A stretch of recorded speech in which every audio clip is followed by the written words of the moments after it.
बिस्मिल्लाहिर्रहमानिर्रहीम। अस्सलाम वालेकुम दोस्तों, मैं हूं आपकी दोस्त एस के नावल में आप सबका खुशामदीद। आप सबको रमज़ान की बहुत बहुत बहुत मुबारकबाद। और कैसे जा रहे हैं आप सबके रोज़े, बताइएगा ज़रूर। ठीक है, चलिए कहानी को आगे बढ़ाते हैं। वो हम सफ़र था मगर। शहरियार गाड़ी तेज़ रफ्तार से दौड़ाते हुए घर की तरफ जा रहा था। घर के पास पहुंचकर उसने गाड़ी पार्क की। सामने ड्राइवर में सूटकेस रखे हुए थे। वो तेजी से सवेरा को गाड़ी में ही छोड़कर नीचे उतरकर सीढ़ियों चढ़ते हुए ऊपर बढ़ा। सामने ही बाबा साई और अम्मी फूफू थके हारे सीढ़ियों पर बैठे हुए थे। अस्सलाम वालेकुम, वो जोर से पुरजोश अंदाज में सलाम करता हुआ बाबा साई से लिपट गया। कहाँ थे शेरू, हम कब से यहाँ तुम्हारा इंतजार कर रहे। मेरी तो थकन से हालत ही खराब हो गई है। तुम कम से कम उस सवेरा को तो घर छोड़ जाते। फरजाना फूफू ने सलाम का जवाब देते हुए उसके सर पर हाथ फेरा। शेरू, सवेरा बेटी किधर है, नजर नहीं आ रही, जाहिदा बेगम ने पूछा। शहरियार ने पीछे मुड़कर देखा जहाँ सवेरा सूटकेस को घसीटते हुए सीढ़ियों के पास ला रही थी। अच्छा अच्छा, अब ये गिले शिकवे घर के अंदर चलकर कर लेंगे। शेरू बेटा, दरवाज़ा खोलो और बेगम आप आपा को लेकर अंदर चले, मैं बैग लेकर आता हूँ। सलीम साहब ने दोनों ख्वातीन को टोका। शहरियार ने मेन दरवाज़ा खोलकर अंदर की लाइट जलाई। अम्मी फूफू आप लोग बैठे, मैं और सवेरा अभी सामान लेकर आते हैं। उसने लाउंज में बिछे सोफे सेट की तरफ इशारा किया। चलो बेटा, मैं भी हेल्प करवा देता हूँ, सलीम साहब बोले। बाबा साईं आप रुके, मैं सामान ले आऊँगा। वो सलीम साहब को रोकते हुए तेज़ी से बाहर निकला। धान पानसी सवेरा बड़ी मुश्किल से एक सूटकेस को लेकर ऊपर की तरफ आ रही थी। उसने खामोशी से आगे बढ़कर उसके हाथ से सूटकेस थामा और उसे अंदर जाने का इशारा किया। सवेरा हिचकिचाते हुए अंदर दाखिल हुई। सामने ही सब बैठे हुए थे। अस्सलाम वालेकुम, उसने हमेशा की तरह निगाहें नीचे किए धीमे लहजे में सलाम किया। वालेकुम अस्सलाम बेटी, सलीम साहब ने शफकत से जवाब देते हुए करीब आकर उसके सर पर हाथ रखा। जाहिदा बेगम सवेरा को गौर से देख रही थी। लंदन आकर उसका रूप और भी निखर गया था। वो उनके इकलौते बेटी की बीवी थी, उनके खानदान के नस्लों की अमीन। वो बड़े पुरजोश अंदाज में उठकर आगे बढ़ी और उसे अपने सीने से लगा लिया। उनकी गर्मजोशी और शफकत महसूस करके सवेरा की आंखें नम हो गई। अब इस फिजूल ड्रामे को ख़त्म भी करो। उस मनहूस को तो कोई मुरवत और लिहाज तक नहीं है। इतना लंबा सफ़र करके मेहमान आए हैं और ये ना चाय पानी को पूछा, उल्टा टिस्वे बहा रही है हमें देखकर। फरजाना कड़ी नज़रों से सवेरा को देखते हुए बोली। आपा आप भी बस करें ना, जायदा ने उन्हें टोका। इससे पहले फरजाना फूफू को जवाब देती, शहरियार सारा सामान वॉचमैन की मदद से ऊपर ले आया था और एक नज़र सवेरा के जब से सुर्ख पड़ते चेहरे को देखते हुए फूफू की तरफ बढ़ा। फूफू अम्मी आए, मैं आपको रूम दिखा दूँ। आप लोग फ्रेश हो ले और सुनो, तुम जल्दी से चाय पानी लेकर गेस्ट रूम में आओ। वो साकित खड़ी सवेरा से कहता हुआ सबको लेकर अंदर बढ़ा। किचन की दाहिनी तरफ एक बड़ा सा गेस्ट रूम था जिसमें 2 बड़े बेड सेट, अलमारी, सोफ़ा, टीवी सब मौजूद था। ए नोज, क्या हम सब एक ही कमरे में रहेंगे? फूफू ने नाकदराना अंदाज में कमरे का जायजा लिया। शहरियार ने सलीम साहब और सादिया बेगम का सामान कमरे में रखा और फिर आगे बढ़कर फूफू के कंधे पे हाथ रखा। आपके लिए पूरा घर हाजिर है, आइए मैं आपको दूसरा कमरा दिखा देता हूँ। वो रसान से बोला। आपा, ये इतना बड़ा कमरा है और फिर हम छुट्टी पर आए हैं। अच्छा है ना, सब मिलजुल कर रहेंगे। वैसे भी आप अकेले कमरे में क्या करेंगी? सलीम साहब ने उन्हें टोका। नहीं मियाँ, प्राइवेसी भी कोई चीज़ होती है। वैसे भी मुझे रुखसार ने बताया था कि शेरू के घर में कोई कमी नहीं होगी। उन्होंने तिनक कर कहा। बाबा साईं, फूफू को मत रोके, ये उनका घर है, जहाँ दिल चाहे रुक सकती हैं। वो कहते कहते फरजाना फूफू की तरफ मुड़ा। आइए फूफू, आपको दूसरा कमरा दिखाता हूँ। वो उन्हें लेकर सवीरा के कमरे की तरफ आया। आप इस कमरे में ठहरे और चले, अब जल्दी से फ्रेश हो जाए, मैं जब तक चाय मंगवाता हूँ। नहीं शेरू, चाय नहीं, मैं तो खाना खाऊंगी। उस मुँह जहाज़ में कुछ भी ढंग का खाने को नहीं मिला। आप फ्रेश हो, मैं तब तक खाना ऑर्डर करता हूँ। वो फ़ोन निकालते हुए बोला। ये अच्छा है कि तुमने बीवी को सर पर नहीं चढ़ाया, ऑर्डर करते हो उसको, बहुत अच्छा करते हो। वो मुस्कुराई। फूफू, मेरा मतलब बाहर रेस्टोरेंट से ऑर्डर करने का था, उसने तस्दीक की। फरजाना फूफू के तो सर पर मानो जैसे पहाड़ गिर गया था। अब तुम्हारी बीवी के घर आए मेहमान को पकाकर खिला भी नहीं सकती। गजब खुदा का, अब हम बीमार बाहर का खाना खाकर और बीमार पड़ेंगे। उन्होंने गाल पीटते हुए कहा। अच्छा आप फिक्र मत करें, मैं सवेरा से कहकर कुछ पकवाता हूँ। वो बात खत्म करते हुए बाहर निकला। वो ताया अब्बू और ताया अम्मी को पानी की बोतल और चाय देकर वापस किचन में आई थी और अब दूसरी ट्रे में फूफू के लिए चाय रख रही थी जब शहरियार किचन के अंदर आया। फूफू को मैंने तुम्हारे कमरे में ठहरा दिया है, अब तुम अपना इंतज़ाम कहीं और कर लेना। वो संजीदगी से उसके सभी चेहरे को अपनी निगाहों की गिरफ्त में लेते हुए बोला। मैं मैं कहाँ जाऊँ? वो परेशान हो उठी। अब ये भी क्या मुझे बताना पड़ेगा? उसने सवेरा को घूरा।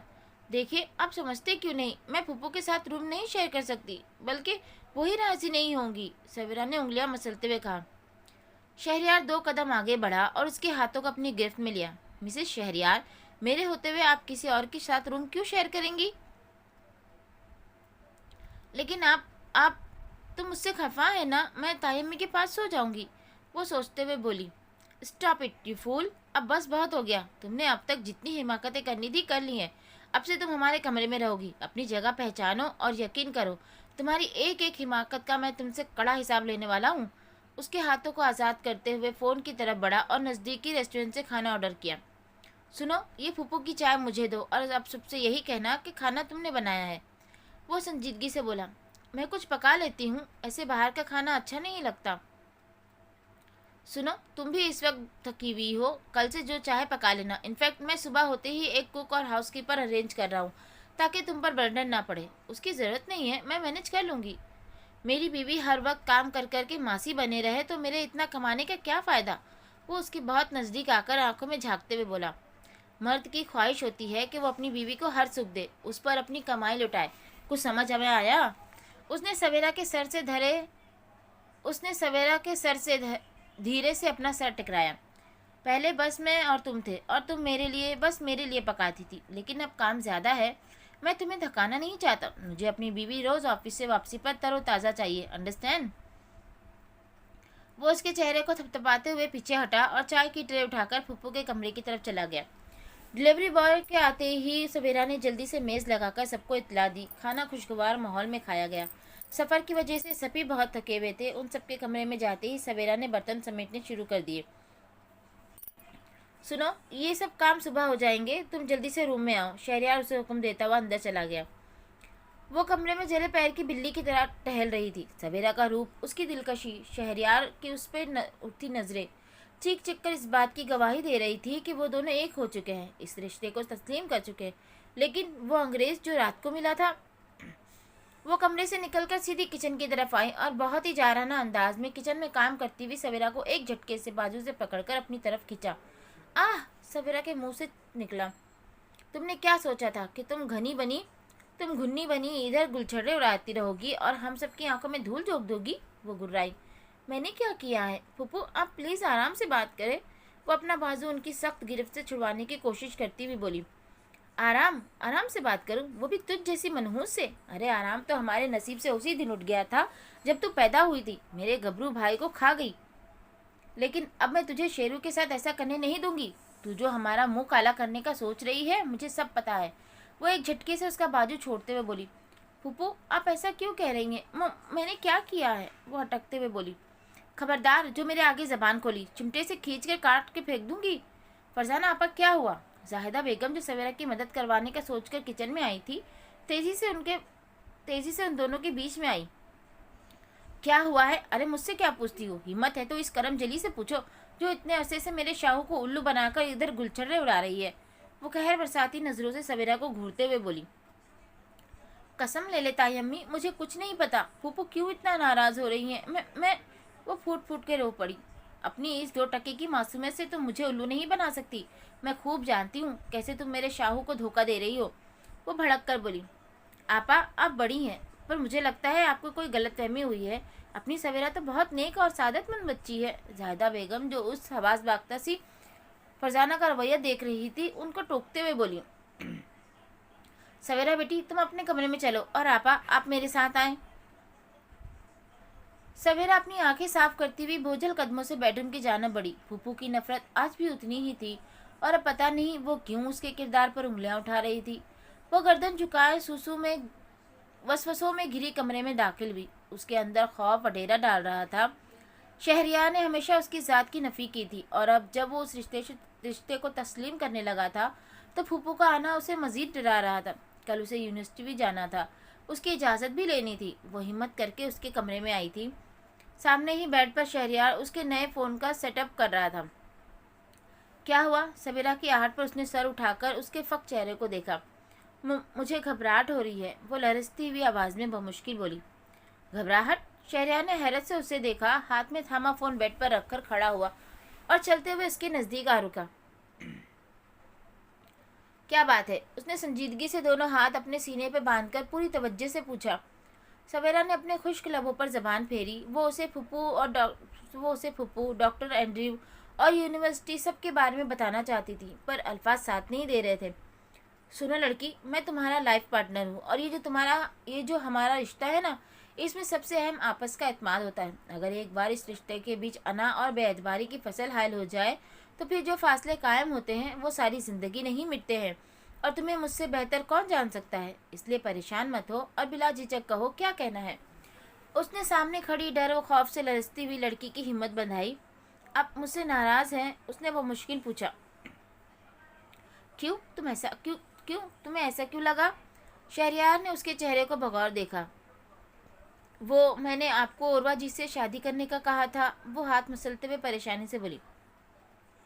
हाँ, कहा तो था, और क्या सोचकर कहा था? अब लगे हाथ तो ये भी बता दो। उसका लहजा तलक हुआ। क्या आप वाकई सच्ची में उर्वा जी से शादी करेंगे? वो लरजती हुई आवाज़ में आंखों में नमी लिए उसका जब्त आसमा रही थी। मैं तुमसे अपने ऊपर इतनी बेअदबारी की वजह पूछना चाहता हूँ। जब से मैंने तुम्हें अपनी ज़ात का हिस्सा बनाया है, क्या तुम्हें एहसास नहीं हुआ मेरी चाहत का, या मैं तुम्हें दगाबाज नजर आता हूँ? वो गुस्सा दबाते हुए बोला। मैं आपसे अपने रवैये की माफ़ी चाहती हूँ, वो कपकपाते हुए लहजे में बोली। तुम तो उर्वा से मेरी शादी करवाने पर तुली थी, अब क्या हुआ? अब तो सब घर वाले भी आ गए हैं, क्या ख्याल है इस वीकेंड पर तुम्हारी ये ख्वाहिश पूरी कर दूँ? मैं ऐसा नहीं चाहती। वो तो आप पार्किंग में उर्वा जी के साथ, मैं मर जाऊंगी, अब प्लीज़ ऐसा मत करे। वो फूट फूट कर रो पड़ी। तुम्हारी अकल को साथ सलाम है। अगर पार्किंग तक आ ही गई थी तो आगे आकर हक से सवाल क्यों नहीं किया? बोलो, जवाब दो। वो धाड़ा। अब ये अपना हर वक्त का रोना धोना बंद करो। सीरियसली, आइंदा अगर मैंने तुम्हारी आंखों में ये आंसू देखे तो ये आंखें ही फोड़ डालूंगा। फसाद की जड़ है ये तुम्हारी आंखें, दिमाग खराब कर देती हैं मेरा। वो तब गया। वो मेरी स्टडीज मुझे कल से, वो आंखें साफ करते हुए बोली। बाकी बातें बाद में, अभी तुम ड्रेस चेंज करके आओ और सुबह की फिक्र मत करो, मैं तुम्हें ड्रॉप कर दूंगा। पर वो एंड्रयू सर, वो अटकी। कौन एंड्रयू? वो जलील आदमी, तुम उसे कैसे जानती हो? शहरियार ने सख्ती से सवेरा का बाजू जकड़ा। बोलो सवेरा, जवाब दो, इससे पहले मेरा दिमाग घूम जाए। वो धाड़ा। मुझे दर्द हो रहा है। सवेरा की आंखों में तकलीफ की शिद्दत से नमी उभरी। वो हमारे इंस्टीट्यूट में टीचर हैं। सवेरा मध्यम भराए हुए लहजे में इस्तांबुल एयरपोर्ट से लेकर मंगनी के दिन तक के सारे वाकयात एक एक करके बताती चली गई। तुमने मुझसे कुछ कहा क्यों नहीं? मैं मर गया था क्या? आप उस वक्त मुझे पसंद नहीं करते थे, बात भी नहीं करते थे, फिर मुझे आपसे डर भी तो लगता था। सवेरा, तुम मेरी बीवी से पहले मेरे ख़ानदान की इज्जत हो, मेरी इज्जत हो। ऐसे राह चलते बदमाश किस्म के लड़कों की हरकतें अपने घर वालों से कभी भी नहीं छुपानी चाहिए। ये लड़की को अकेला समझकर और शेर होते हैं, और तुम अकेली नहीं हो, ओके? उसने तासिफ से सवेरा को देखा। मेरी बीवी की तरफ अब उसने आंख भी उठाई तो मैं उसे जिंदा नहीं छोड़ूंगा। उसने सवेरा के गाल थपथपाते हुए कहा। सॉरी, वो धीमे लहजे में बोली और आंखें साफ करके दरवाजे की तरफ पलटी। अब किधर जा रही हो? उसने हाथ पकड़ के रोका। मेरे कपड़े उधर कमरे में हैं। अब इस वक्त क्या फूफो को डिस्टर्ब करके अपना तारीफनामा सुनने का इरादा है? जाओ, मेरी वार्डरोब से कुछ निकाल कर पहन लो। उसने टोका। सवेरा हिचकिचाते हुए उसकी वार्डरोब खोलकर खड़ी हो गई। चारों जानिब मर्दाना लिबास लटक रहे थे। अब क्या किसी मुल्क का नक्शा बना रही हो? वल्लाह, इतना तो अल्लामा इकबाल भी नहीं सोचते होंगे जितना तुम सोचती हो। शहरयार ने उसे अलमारी के आगे जमा देखकर पूछा। वो इधर कमीज सलवार नहीं है? सवेरा मिनमिनाई। कमीज सलवार? तुमने मुझे क्या रजिया सुल्तान समझा हुआ है जो मैं कमीज सलवार पहनूंगा? वो ठीक ठाक तपा और उठकर अलमारी तक आया। सवेरा को बाजू से पकड़कर पीछे किया और अपनी एक टी शर्ट और ट्राउजर निकालकर उसकी तरफ बढ़ाया। ये लो, आज इसी से गुजारा करो, कल मैं तुम्हारे लिए फॉर्मल ड्रेसेस और नाइट ड्रेस का अरेंज करूँगा। वो इसके साथ कोई दुपट्टा या इसका? सवेरा ने हिचकिचाते हुए कहा। शहरयार उसकी बात सुनकर तकरीबन उछल ही पड़ा। यानी हद थी, वो उसकी अलमारी में से दुपट्टा बरामद होने की उम्मीद कर रही थी। माय डियर मिसेस शहरयार, वो उसको शानों से थामकर उसकी आंखों में झांकते हुए बोला। आपको दुपट्टा ओढ़ाना, अपने नाम की मेहंदी लगवाना, आपके गालों पर अपने नाम की सुर्खी फैलाना, ये मेरा काम है। अब आप उस रूम में आ गई हैं तो बेफिक्र रहे। सब हो जाएगा। वो उसके नज़दीक आकर भला तमीज़ बोल रहा था। वो उसकी बातें समझकर वो शर्म से सुर्ख पड़ रही थी। मामूल के मुताबिक फज्र के वक्त सवेरा की आँख खुल चुकी थी। सामने ही शहरियार जॉगिंग के लिए ट्रैक सूट पहनने तैयार खड़ा था। Good morning sweet heart. वो उसे जागता देखकर जानदार अंदाज में मुस्कुराया। सवेरा ने उसे मुस्कुराते देखकर शर्म से नजरें झुका ली थी। वो बड़ी दिलचस्पी से उसके चेहरे पे बिखरे रंगों को देख रहा था। आप जाए ना, आपको देर हो रही है, सवेरा ने उसे टोका। पहले तुम उठो और जाकर फूफो के जागने से पहले अपने स्कूल जाने के कपड़े और बैग लेकर आओ। और हाँ, आज से तुम्हें स्कूल में ड्रॉप खुद करूँगा, उसने सवेरा को हिदायत दी। शहरयार के जॉगिंग पर जाने के बाद वो दबे कदमों चलती हुई अपने कमरे में दाखिल हुई। सामने ही पप्पू गहरी नींद सो रही थी। वो बहुत बहुत एहतियात से बिना आवाज़ के स्टडी टेबल तक आई। उसने अपना लैपटॉप बैग उठाया और अलमारी से कपड़े निकालकर तेज़ी से कमरे से बाहर निकलती चली गई। माहौल में सुकून फैला हुआ था। वो बड़ी तन्ही से किचन में नाश्ते की तैयारी कर रही थी। शहरयार का जूस और न्यूज़पेपर वो टेबल पर रख चुकी थी। अब उसका इरादा जल्दी जल्दी सबका नाश्ता बनाकर यूनिवर्सिटी जाने का था। वो आमलेट के लिए अंडों का हमेशा फेंट रही थी जब दरवाज़ा खोलकर शहरयार अंदर दाखिल हुआ।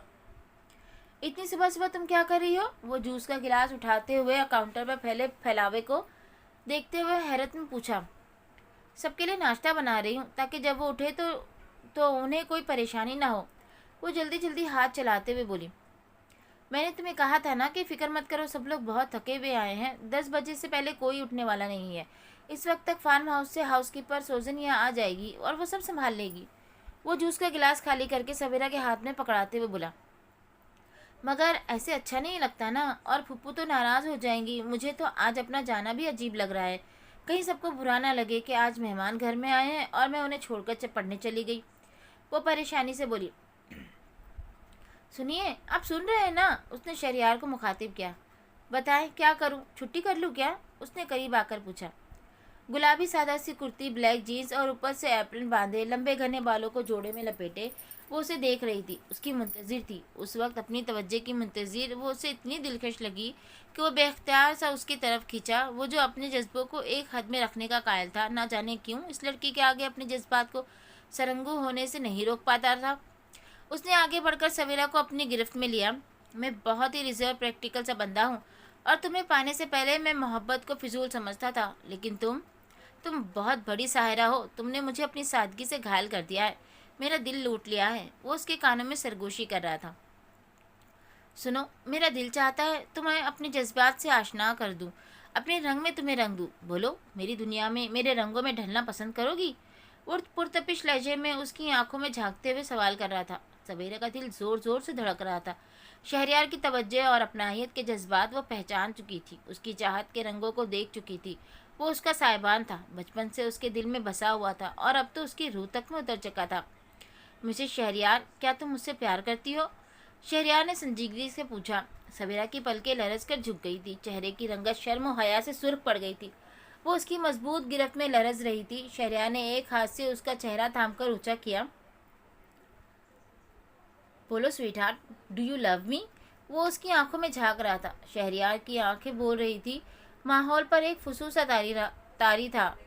वो उसके जवाब का मुंतजिर था। सवेरा उसे जवाब देना चाहती थी, लेकिन शर्म और हया से उसके लब सिले हुए थे। शहरयार उसके चेहरे पर फैले दिलकश रंगों को देखकर तमानियत से मुस्कुराया। मुझे तुम्हारा ये शर्माना बहुत पसंद है, कसम से दिल लूट लेती हो। वो उसके चेहरे पर नज़र जमाते हुए बोला। ये क्या हो रहा है? फरजाना फूफू की पाटदार आवाज़ गूंजी। शहरयार तेज़ी से सवेरा से अलग हुआ। गुड मॉर्निंग फूफू। अस्सलाम वालेकुम फूफू, सवेरा ने भी झिझकते हुए सलाम किया। मियाँ, ये क्या हो रहा था इधर? क्या पूरा घर कम पड़ गया था जो बावर्ची खाने में? तौबा तौबा।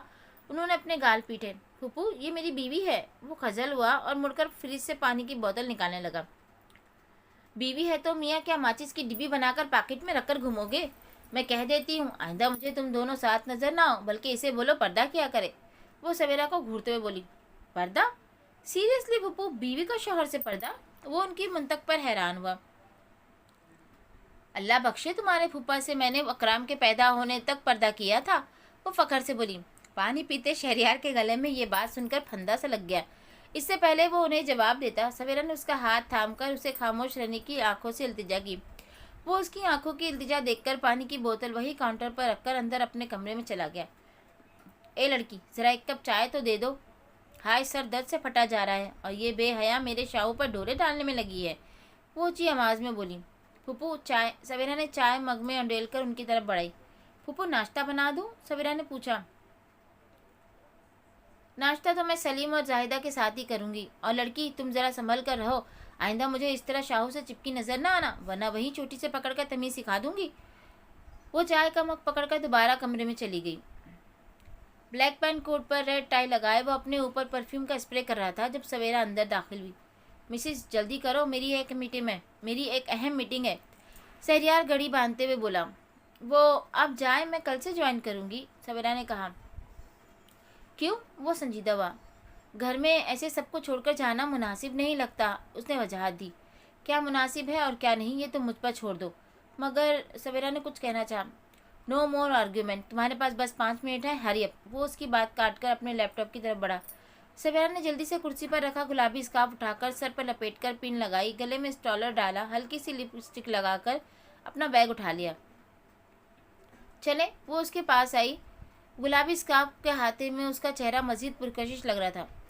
सुनो, तुम्हारे पास कोई अपर या कोट नहीं है? वो उसके वजूद से झलकती रानाइयों को महसूस करते हुए बोला, हालांकि उसका दिलकश वजूद इस ढीले लिबास में छुपा हुआ था, मगर फिर भी उसकी खूबसूरती उभर रही थी। नहीं, वो शर्मिंदा सी उससे उसकी नज़रें खुद पर महसूस करते हुए बोली। It's okay, let's go. वो शहरियार के पीछे चलती हुई गाड़ी तक आई। शहरियार दरवाज़ा खोलकर उसे बैठने का इशारा करते हुए खुद ड्राइविंग सीट पर आ बैठा। तुम इतनी परेशान क्यों हो? उसने सर झुकाकर खामोश बैठी सवेरा को देखा। वो ताया साईं, ताई अम्मी, फूफू सब अकेले। ओ गॉड, तुम्हारी सुई उधर ही अटकी हुई है। स्वीटहार्ट, तुम बस मुझे सोचा करो, बाकी सब मैं देख लूँगा। वो उसके सर पर हल्की सी चपत मारते हुए बोला। गाड़ी तेज़ी से सड़क पर दौड़ रही थी। शहरियार कानों पर ब्लूटूथ लगाए अपने स्टाफ को हिदायत दे रहा था जब सवेरा ने बेचैन नज़रों से उसे देखा। What happened? शहरियार ने भवें उचकाकर पूछा। वो आप गलत रास्ते पर जा रहे हैं, सवेरा ने सामने सड़क को देखते हुए कहा। मेरा रास्ता गलत हो ही नहीं सकता, और ये और बात है कि तुम्हें पहचान नहीं है, वो पुरसुकून अंदाज में बोला। मगर आपने तो मुझसे पूछा ही नहीं कि मुझे किधर जाना है, वो हिचकिचाते हुए बोली। Mrs Savera Shahriyar, Queen Mary School of Medicine first year student, room number 10, वो मोड़ काटते हुए बोला। आपको पता है? वो हैरान हुई। तुम्हें क्या लगता है मैं दुनिया में घास खोदने आया हूँ? वो तंजा अंदाज में बोला। जी? सवेरा ने घबराकर जल्दी से सर हिलाया। व्हाट? सीरियसली? मैं तुम्हें घास खोदने वाला लगता हूँ? वो धड़ा। नहीं, उसने तेजी से नफे में सर हिला दिया। सुनो लड़की, मैं तुम्हें अपनी जिम्मेदारी बनाकर पाकिस्तान से लाया था। तुम्हारे एडमिशन से लेकर एक एक चीज़ पर मेरी निगाह थी। तुम मेरे निकाह में थी। मेरी इज्जत किधर जाती है, क्या करती है, मैं उस पर नज़र रखने पर मजबूर था, हूँ और रहूँगा। वैसे भी तुम्हारे मामले में मेरा दिल तुम्हें इतने सालों बाद पहली बार देखते ही बागी हो चुका था, लेकिन मैं खुद को वक्त दे रहा था कि कहीं तुम्हारे साथ कोई नाइंसाफ़ी ना कर दूँ। वो गाड़ी क्वीन मेरी के सामने रोकते हुए बोला। सवेरा गौर से उसकी बातें सुन रही थी। जब गाड़ी यूनिवर्सिटी की एंट्रेंस पर रुकी, वो सर पर स्कार्फ दुरुस्त करते हुए शहरियार को खुदा हाफिज कहते हुए गाड़ी से उतरी। सुबह का वक्त था, मौसम निहायत ही खुशगवार था। ठंडी ठंडी हवा चल रही थी जिससे उसकी कुर्ती और स्टॉलर भी हल्के हल्के उड़ रहे थे। मंजर बहुत पुरकशिश था, पर उससे बर्दाश्त नहीं हुआ। वो गाड़ी से उतरकर लंबे लंबे कदम उठाते हुए उसके बिल्कुल सामने आ रुका। क्या हुआ? सवेरा ने उसे अपने सामने खड़ा पाकर सवाल किया। शहरियार ने बिना कुछ कहे अपना कोट उतारकर उसकी तरफ बढ़ाया। वो खामोशी से उसकी नज़रों का प्याम समझ चुकी थी और बड़ी ताबदारी से उसका कोट थामकर पहन चुकी थी। उसने तनकीदी निगाहों से उसे देखा, फिर आगे बढ़कर उसके लबों पर लगी हल्की सी लिपस्टिक को उंगली से साफ किया। अब ठीक है, वो नाकदराना अंदाज में उसका जायजा लेते हुए बोला। सवेरा जो पब्लिक प्लेस पर उसकी इस जिसारत पर लरज उठी थी, अब साकित सी खामोश खड़ी थी। अब तुम जा सकती हो, और हाँ, वापसी पर मेरा वेट करना, वो उसके सामने से हटता हुआ बोला। हेलो मिस सवेरा, कैसी हो तुम? वो क्लासरूम की तरफ जा रही थी जब डॉक्टर एंड्रयू को अपने सामने खड़ा देखकर चौंकी। सर, रास्ता दीजिए, मेरी क्लास शुरू होने वाली है, वो मजबूती से बोली। तुम? एंड्रयू ने दांत पीसे। तुम्हारी इस नाम नेहात शराफत को मैं अच्छी तरह से जान चुका हूँ। जब तक तुम्हारा शौहर तुम्हें मुंह नहीं लगा रहा था तो तुम मुझसे दिल बहलाया, और अब शट अप, वो नमी पीते हुए चिल्ला उठी। मुझे नहीं पता आपका मसला क्या है। शेम ऑन यू सर, आप एक शरीफ लड़की को बदनाम करने पे तुले हैं। शरीफ? तुम्हारी उस नाम निहार शराफत को मैं अच्छी तरह से जान गया हूँ मैं। तुम जैसी नेक चलन औरत जो अपनी मासूमियत से दो दो मर्दों को बेवक्त उल्लू बना रही है। एंड्रयू फनकारा, मेरे रास्ते से हटे वरना मैं चिल्ला चिल्ला कर सबको इकट्ठा कर लूंगी, सवेरा ने धमकी दी। चलो गुस्सा छोड़ो, मेरे साथ चलो, आखिर शहरियार के साथ भी तो वक्त गुजारती हो, आज मुझे भी चांस देकर देखो, वो खबासत से बोला। शर्म नहीं आती आपको इस तरह की चीप बातें करते हुए? वो वहशत ज़दा हुई। तुम मेरी बात सुकून से सुन लो, मैं बस इतना चाहता हूँ। डॉक्टर एंड्रयू उसके सामने फैलकर खड़ा हो गया। सॉरी सर, मैं अजनबी मर्दों से बात नहीं करती, वो तलक लहजे में बोली। अजनबी? Are you serious? लगता है तुम्हारी याददाश्त खो गई है। ज़रा अपना फ़ोन खोल कर देखो, हर मैसेज में तुम्हें हमारा प्यार नजर आएगा, याददाश्त वापस लौट आएगी। मेरा रास्ता छोड़े वरना। वरना? उसने जोरदार कहका लगाया। स्वीटी, तुम्हारे मुंह से धमकियां भी रोमांटिक लगती है। खैर, मेरा हाथ थाम लो और चलो मेरे साथ। आप मुझे तन्हा समझ कर डरा रहे हैं?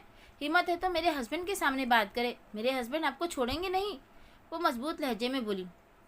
मिसेस शहरियार, ना ना ना ना मिस सवेरा, मुझे उस रात तक तुम खुद लाई हो और मुझे उस ब्लडी हस्बैंड का ड्रावा मत दो।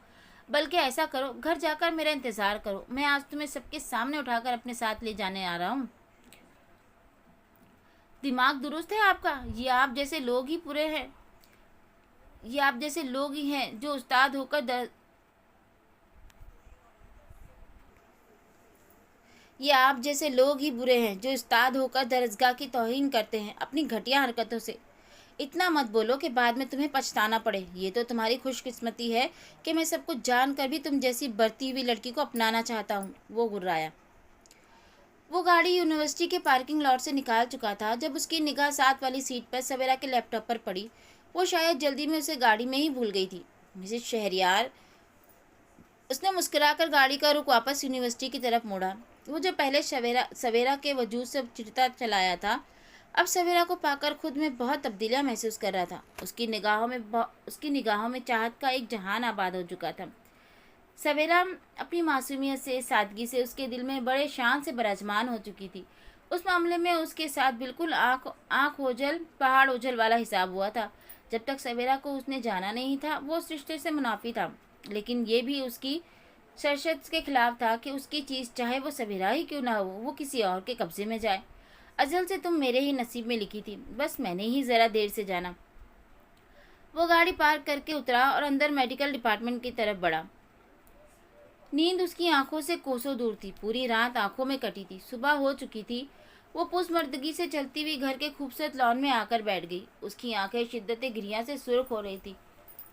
दिल धड़कने अभी भी शहरियार का नाम का राग अलाप रही थी। वो बिलाशुबा बहुत हसीन और दिलकश लड़की थी जिसे दिल खोल कर हर जगह हर महफिल में सराहा गया था। उसे अपने हुस्न पर, अपने स्टेटस पर हर दर्जा नाज था, गुरूर था, और वो गुरूर शहरियार ने तोड़ा था। बड़ी मुश्किल से वो शहरियार को अपने जाल में फंसाने में कामयाब हुई थी। और अब जब से वो सवेरा आई थी, शहरियार के रंग ढंग बदल गए थे। उसने शहरियार की आंखों में सवेरा के लिए दीवानगी देखी थी जिसने उसे अंगारों पर ढकेल दिया था। अब उसे ये जुनून सवार हो गया था कि शहरियार को अपने आगे सरंगो करके सवेरा को नीचा दिखाकर उसकी जिंदगी से कहीं दूर निकाल फेंकेगी। अपने ख्यालात से उलझकर वो उठी और घर के अंदर बढ़ी। कमरे में दाखिल होकर दीवार गिर घड़ी के में देखा तो सुबह के 8 बज रहे थे। वो अपना माइंड बना चुकी थी। कैबिनेट से कपड़े निकालकर वो तैयार होने चली गई। आसमानी स्लीवलेस ब्लाउज और शॉर्ट स्कर्ट में नाजुक सी डायमंड की ज्वेलरी पहनकर परफ्यूम स्प्रे करके वो तैयार थी। सेल पर उठाकर उसने पर्स खोलकर शहरी के घर की चाबी चेक की और सीधी बाहर निकलती चली गई। 20 मिनट की ड्राइव के बाद वो शहरी के घर के बाहर मौजूद थी। गाड़ी लॉक करके वो बाहर निकली और सीढ़ियाँ चढ़ते हुए पर्स से घर की चाबी निकाल ली। दिन के 10 बजने वाले थे। उसने एक गहरा सांस लेकर चाबी घुमाकर दरवाज़ा खोला और अंदर दाखिल हुई। उर्वा ने एक गहरा सांस लेकर दरवाज़ा खोला और अंदर दाखिल होकर लाइट जलाई। पूरे घर में सन्नाटा छाया हुआ था। वो हाई हील से टिक टिक करती हुए शहरियार के कमरे की तरफ बढ़ी ही थी कि सवेरा के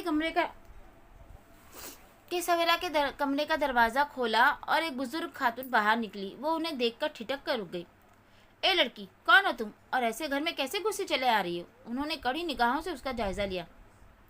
देखने में तो देसी मुर्गी लग रही हो। चलो शुरू हो जाओ, कौन हो तुम? वो बारोब अंदाज में बोली। देसी मुर्गी? उर्वा को फंदा सा लग गया। मैं उर्वा हूँ, उसने अपना तारुफ करवाना चाहा। ए उर्वा गुरबा होगी तू अपने घर ए उर्वा गुरबा तू होगी तू अपने घर की, यहाँ क्या कर रही है, अंदर कैसे घुसी? उन्होंने उसकी बात काट के उसे लताड़ा।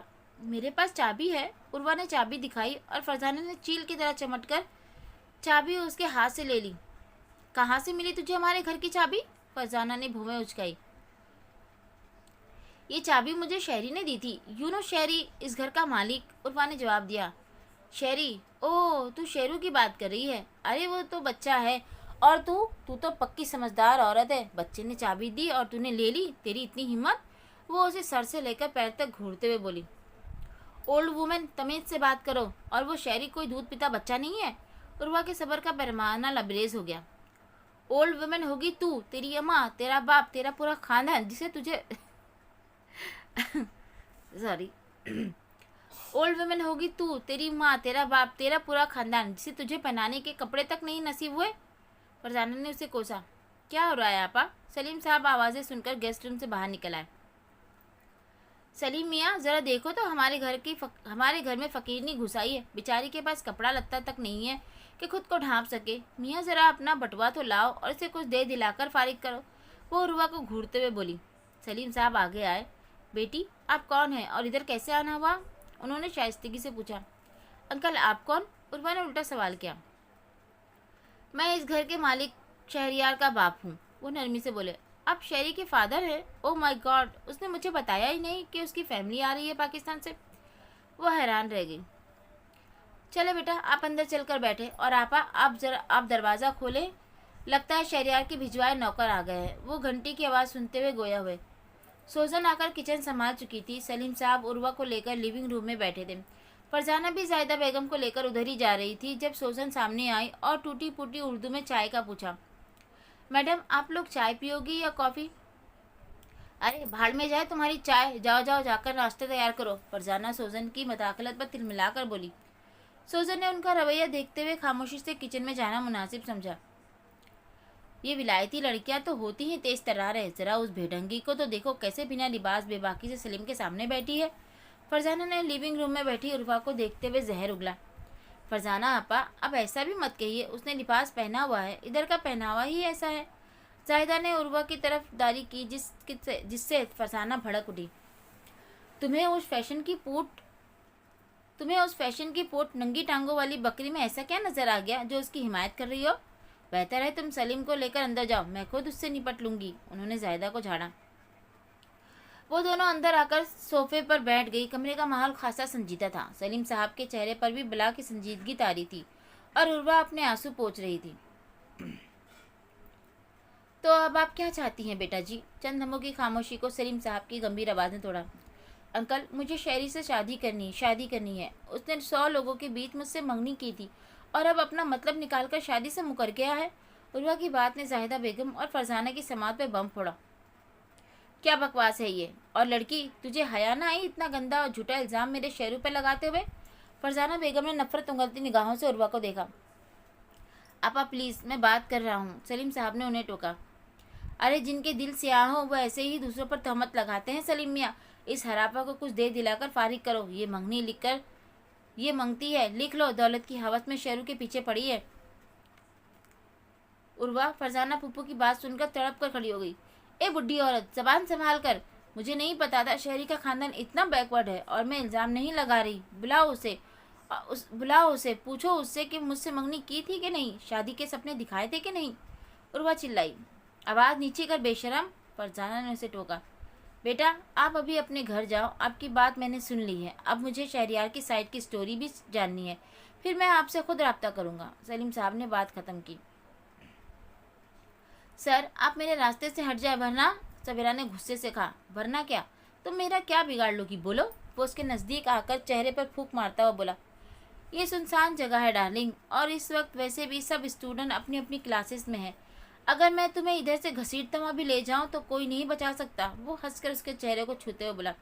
चट्टा। सवेरा ने बिना सोचे समझे उसके चेहरे पे जोरदार थप्पड़ मारा। Very good. डॉक्टर एंड्रयू ने सुर्ख निगाहों से सवेरा को घूरा और उसका हाथ बड़ी बेदर्दी से पकड़ा। हेलो एना बेबी। ब्रेडली ने यूनिवर्सिटी पहुंचते ही एना को फ़ोन मिलाया। हेलो ब्रेडली, इतनी सुबह कॉल की खैरियत? एना जो ऑफिस के लिए तैयार हो रही थी फ़ोन उठाकर बाहर निकलते हुए बोली। बस तुम्हारी याद आ रही थी, वो बड़े मज़े से बोला। कभी पढ़ भी लिया करो रोमियो की औलाद। एना ने लताड़ा। तुम मौका दोगी तो ही पढ़ूंगा, उसने शरारत से छेड़ा। मैंने कब रोका है तुम्हें? बोल जी। पास आओगी तो तुम्हारी हार्ट रीडिंग करूंगा, वो आँख मारते हुए बोला। ब्रैडली, क्या बकवास करने के लिए फ़ोन किया है? वो दब गई। अच्छा, लीव द रोमांस, ये बताओ सवेरा आज यूनिवर्सिटी आ रही है? उसने सवाल किया। हाँ, मैंने कल बॉस को कॉल की थी, वो खुद उसे ड्रॉप करेंगे, वो इत्मीनान से गाड़ी स्टार्ट करते हुए बोली। ठीक है, मैं बैक साइड चेक करता हूँ, वो डिपार्टमेंट का शॉर्टकट है, मैंने ही उसे दिखाया था। अच्छा है, उसे वहीं से कैच कर लूँगा। वो तेज़ी से इमारत की पिछली तरफ बढ़ा। ओह माय गॉड, उसके मुंह से सामने का मंजर देखकर निकला। क्या हुआ? एना ने फौरी पूछा। उस खबीस डॉक्टर एंड्रू ने अभी अभी सवेरा का रास्ता रोका है, लेकिन इस बार ये कमीना मेरे हाथों से बचेगा नहीं, ब्रैडली ने दांत कचकचाते हुए कहा। ब्रैडली, तुम फौरन पुलिस को फ़ोन करो। एना परेशान हो गई। एना डियर, तुम फिक्र मत करो, मैं उसकी वीडियो बनाने जा रहा हूँ ताकि पक्का सबूत मिल जाए और यूनिवर्सिटी उसे किक आउट कर दे स्टूडेंट को हरास करने के केस में। वो संजीदगी से बोला। अच्छा आइडिया है, लेकिन सुनो, सवेरा का चेहरा नहीं आना चाहिए, वो बदनाम हो सकती है। एना ने जल्दी से बोली। जानता हूँ, डोंट वेरी। ब्रैडली ने फ़ोन रखा और खुद दरख्तों की आड़ लेता हुआ करीब आ गया, जहाँ से एंड्रयू का चेहरा और आवाज़ साफ सुनाई दे रही थी। एंड्रयू की बढ़ती हुई जिसारतों को देखकर उसने पुलिस कॉल कर दी थी और अब फ़ोन कैमरा हाथ में लिए उसकी सिमत तेज़ी से बढ़ा। वो सवेरा वो सवेरा का लैपटॉप लेकर यूनिवर्सिटी के अहाते में दाखिल हुआ। सवेरा उसे कहीं भी नजर नहीं आई। इतनी जल्दी ये लड़की किधर चली गई? वो बड़बड़ाया। चारों तरफ नजर घुमाते हुए उसने अपना फ़ोन निकाला और इरादा सवेरा को कॉल करने का था। उसी वक्त एक कोने से उसे तेज़ी से ब्रैडली निकलता हुआ दिखाई दिया। ब्रैडली, हे मैन, उसने आवाज़ लगाई, पर वो फ़ोन कान से लगाए इमारत के पिछले हिस्से की तरफ बढ़ गया। शहरयार भी तेज़ी से उसकी सिमत बढ़ा। उसका इरादा ब्रैडली को सवेरा का लैपटॉप देने का था। थोड़ी ही दूर जाकर उसे ब्रैडली सेल फोन से वीडियो बनाता हुआ दिखाई दिया और सामने का मंजर देखकर उसकी आंखों में खून उतर आया। ब्रैडली तेजी से सवेरा के सिमत बढ़ा ही था कि उसके शाने पर किसी ने हाथ रखा। वो फौरन पलटा और शहरयार को देखकर हैरान रह गया। उस उस बास्टर्ड को मैं देखता हूँ, तुम वीडियो बनाते रहो और फौरन यूट्यूब पर अपलोड कर दो, लेकिन सवेरा नजर नहीं आनी चाहिए, अंडरस्टैंड? ब्रैडली ने उसकी सुर्ख आंखों को देखते हुए इस बात में सर हिलाया। शहरयार उसे हिदायत देकर आगे बढ़ा। कदमों की आवाज़ सुनकर अपना हाथ छुड़ाने की कोशिश करती सवेरा और एंड्रयू दोनों ने चौंक कर उसे देखा। आप आगे? वो उसकी तरफ बढ़ी रही थी कि एंड्रयू ने उसे अपनी सिमट खींचा। ओह, बड़ा स्ट्रॉन्ग कनेक्शन है भाई, अभी तो बस हाथ ही पकड़ा था और हस्बैंड साहब खींचे चले आए। एंड्रयू उसे देखकर बोला। तुम्हारी इतनी हिम्मत? शहरयार फुंकारते हुए आगे बढ़ा और झटके से सवेरा का हाथ उसके हाथ से छुड़वाकर एक जोरदार घूंसा उसके मुंह पे मारा। मिस्टर शहरयार, कभी अपनी वाइफ से भी पूछो कि उसने क्यों मुझे दीवाना बनाया, क्यों मेरे दिल से खेला, और अब जब मुझ पर उसके हुस्न का जादू चढ़ चुका है तो ये बकवास बंद करो। शहरयार ने एक जोरदार पंच उसके चेहरे पे मारा। वो लड़खड़ा कर 2 कदम दूर हुआ। तुम जैसे उस्ताद माशरे का नासूर है जो अपनी ही स्टूडेंट पर बुरी नज़र रखते हैं, शहरयार फंकारा। वो दोनों गुत्तम गुत्ता हो चुके थे। सवेरा का चेहरा जर्द पड़ चुका था। वो सांस रुके शहरयार के चेहरे पे छाई चट्टानों से सख्ती को देखते हुए लरज रही थी जब दौड़ते हुए कदमों की आवाज़ें सुनाई दी। सामने ही पुलिस के साथ साथ स्टूडेंट टीचर्स का एक रेला दौड़ता चला आ रहा था, जो यकीनन ब्रैडली के वीडियो अपलोड करने की वजह से इस मामले से आगाह हुआ था। पुलिस ने डॉक्टर एंड्रयू को गिरफ्तार कर लिया था और अब ज़ाब्ते की कार्रवाई पूरी करके उसे इंस्पेक्टर ने थाने भिजवा दिया था। मिस्टर शहरयार, आप डीन ऑफिस आएँ और आपसे कुछ बात करनी है। इंस्पेक्टर शीन उसके पास आकर बोला। श्योर, आप चले, मैं अपनी वाइफ के साथ थोड़ी देर तक आता हूँ, शहरयार संजीदगी से बोला। ब्रैडली ने सब स्टूडेंट्स को वहाँ से हटा दिया था और खुद भी शहरयार को गुड लक का इशारा करते हुए डीन ऑफिस की तरफ रवाना हो गया। शहरयार सबके जाने के बाद सामने खड़ी सवेरा की तरफ मुतवज्जा हुआ, जिसका चेहरा खौफ से जर्द पड़ चुका था और जो अभी भी हल्के हल्के लरज रही थी। वो काफ़ी हरासा और परेशान थी। तुम इतनी खौफजदा क्यों हो? शहरयार ने उसके ठंडे हाथ थामे। वो सवेरा से बोला तक नहीं जा रहा था। वो गिरफ्तार किया जा चुका है और अब कभी भी तुम्हारे रास्ते में नहीं आएगा, ट्रस्ट मी, वो नरमी से बोला। सवेरा ने भीगी पलकें उठाकर अपने हमसफर को देखा, जो उसके सामने एक मजबूत चट्टान की तरह खड़ा हुआ था। एक वक्त था कि वो उसे मामूली सी भी अहमियत देने को तैयार नहीं था, और आज उसकी परछाई बना, उसका मुहाफिज बना सामने खड़ा था। वो उसकी चाहत में गिरफ्तार हुआ था तो सवेरा भी उसके इश्क में डूब चुकी थी। उन दोनों के दरमियान मोहब्बत का बीज दिल की सरजमीन पर मजबूती से नशोनुमा पा चुका था। मोहब्बत का लाफानी जज्बा उन दोनों को असीर कर चुका था। आप मुझे ऐसे क्यों देख रहे हैं? वो उसकी निगाहों की तपिश से घबरा उठी। चलो तुम्हारे डीन ऑफिस चले, वो उसका हाथ थामते हुए बोला। डीन के ऑफिस में खासा रश लगा हुआ था। टीचर्स, स्टूडेंट के अलावा पुलिस इंस्पेक्टर और ब्रेडली भी उधर ही थे। वो सवेरा का हाथ थामे मजबूती से बड़े मगरूर बारोब अंदाज से चलता हुआ डीन की मेज़ के सामने पहुंचा। डीन ने बड़े एहतराम से उसे बैठने का इशारा किया। शहरियार ने कुर्सी घसीटकर सवेरा को बिठाया और खुद खड़ा रहा। Mr Shahriyar, we are very sorry, जो भी हुआ, मगर यकीन करें आइंदा ऐसा नहीं होगा। यूनिवर्सिटी प्रोफेसर डॉक्टर एंड्रयू के खिलाफ सख्त एक्शन लेगी। डीन ने बात शुरू की। यूनिवर्सिटी एक्शन ले या ना ले, मैं इस बास्टर्ड को सख्त से सख्त सज़ा दिलवाई जाएगी। इस बात को पुर यकीन बनाऊंगा, वो दो एक लहजे में बोला।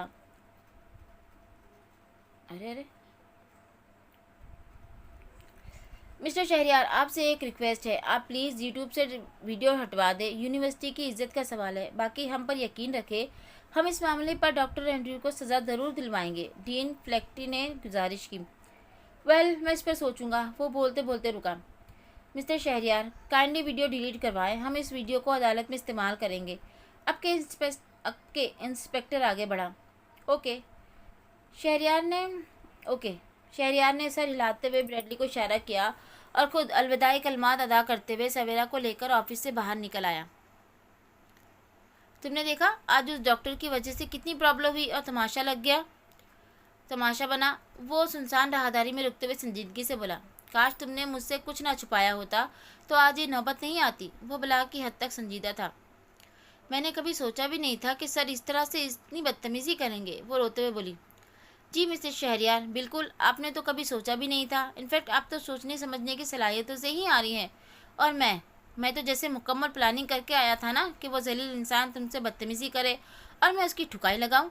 सिर्फ तुम्हारी वजह से, सिर्फ और सिर्फ तुम्हारी वजह से ये सब कुछ बर्दाश्त करना पड़ा मुझे, वरना उस वक्त अपने ऑफिस में बैठा मॉर्निंग कॉफ़ी इंजॉय कर रहा होता, वो तंजिया लहजे में बोला।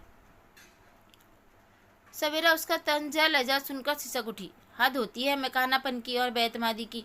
ये शख्स तुम्हें इतने दिनों से डरा धमका रहा था और तुमने मुझे बताया तक नहीं। उसका मूड बुरी तरह ख़राब हो चुका था। कल आपको बताया तो था, वो आंसू पीते बोली। मोहतरमा, कल आपने सिर्फ इतना कहा था कि ये आपको तंग करता है, और तंग करने और हरास करने में वाज़ेह फ़र्क होता है। वो तो शुक्र है मैं आ गया, वरना आपने तो उसके हाथों अगवा होने की ठान ली थी। वो शदीद गुस्से में भरा हुआ था।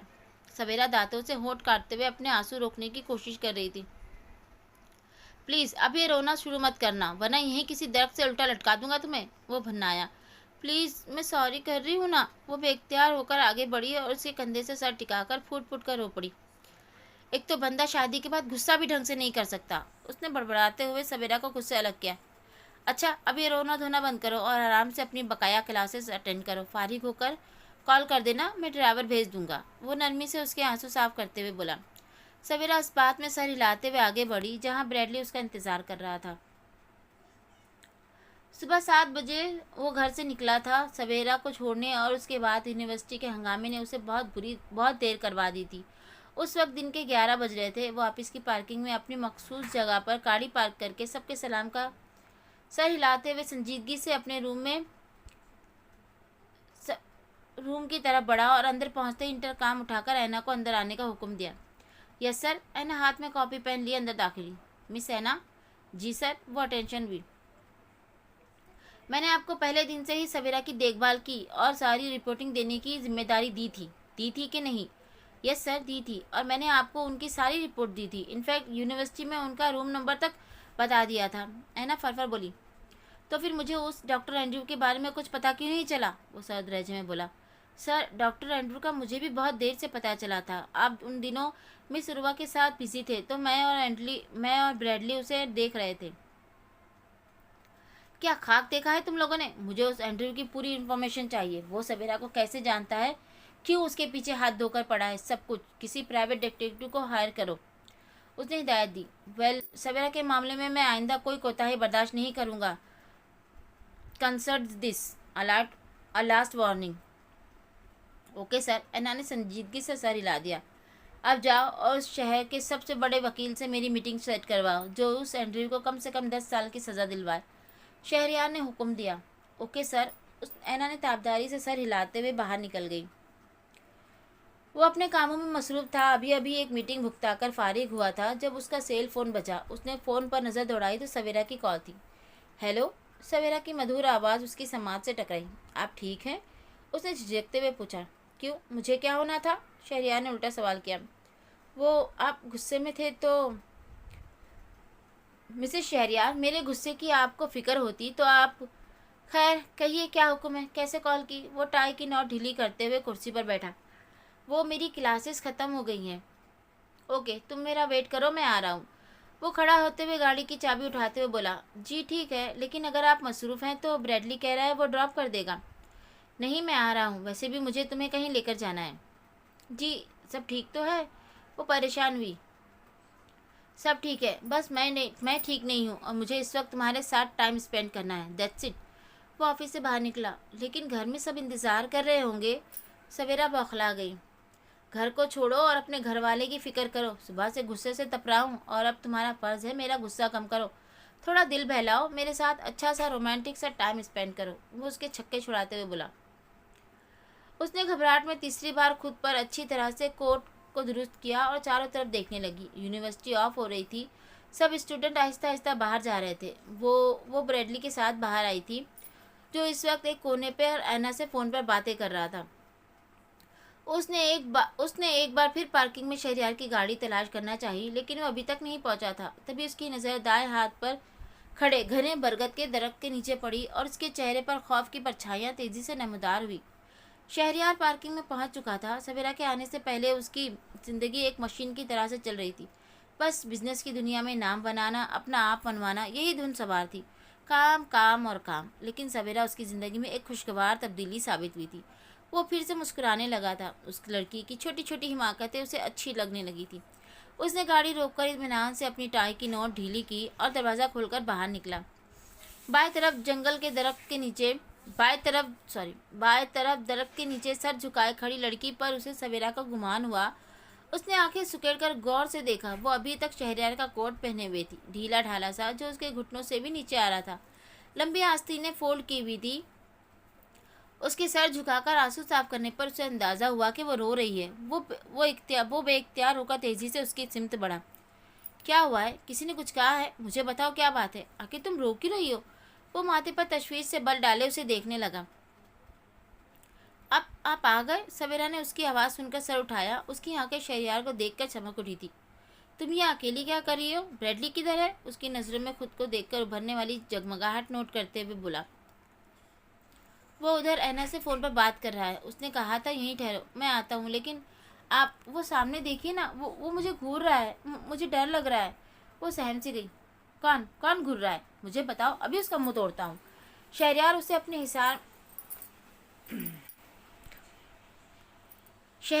हिसार में लेते हुए चारों एतराफ देखते हुए बोला। उसके चेहरे पर करकती सी छा गई थी। वो उधर देखे, दरख्त के नीचे लाल गाड़ी के पास। कितना खतरनाक कुत्ता है। सवेरा ने कांपते हाथों से एक कुत्ते की तरफ इशारा किया। हद होती है मिसिस, कुत्ते से भी कोई डरता है? 2 मिनट के लिए तो मैं सीरियस होके तुम्हें घूरने वाले बंदे का कत्ल करने का सोच रहा था। और ये ब्रैडली भी इंतहाई बेवकूफ़ और गैर जिम्मेदार आदमी है। उसे पता भी है कि तुम एक नंबर की अकल से पैदल हो, फिर भी तुम्हें अकेला छोड़ गया। वो बड़बड़ाते हुए सेल फोन निकालकर ब्रैडली से का नंबर मिलाने लगा। कहाँ तुम? शहरयार ब्रो, मैंने आपको देख लिया है, बस अभी आया। इट्स ओके, मैंने सवेरा को पिक कर लिया है, अब वो मेरे साथ है। You carry on. शहरयार ने उसे रोका। Okay bro, take care. Bradley ने मुस्कुराते हुए फ़ोन बंद किया। चलो। वो फ़ोन बंद करके सवेरा को साथ चलने का इशारा करते हुए आगे बढ़ा। अभी वो दोनों चंद कदम ही आगे बढ़े थे कि वो कुत्ता तेज़ी से दौड़ता हुआ सवेरा के पैरों के करीब आया। उसके मुंह से फलक शिगाफ चीख निकली। वो बुरी तरह हरासा हो गई थी। सवेरा की चीख सुनकर शहरयार चौंक कर तेज़ी से पलटा। सामने ही सफ़ेद रंग का जर्मन डॉग सवेरा के पैरों के पास खड़ा हुआ था और सवेरा बीबी आंखें नीचे सख्ती से थर-थर काँप रही थी। उसने आगे बढ़कर कुत्ते के सर पर प्यार से हाथ फेरा और फिर सवेरा का कांपता हुआ हाथ अपने मजबूत हाथ में थामकर तेजी से आगे आने की जानिब बढ़ने लगा। सवेरा, जो उस कुत्ते को अपने इतने नजदीक देखकर डर गई थी, अपने हाथों पर शहरयार का लम्स महसूस करते ही पुरसुकून सी हो गई और अपने तेजी से धड़कते हुए दिल को काबू करने लगी। आंखें खोलने की हिम्मत उसमें अभी भी नहीं थी। क्या पता वो कुत्ता आसपास ही मौजूद हो।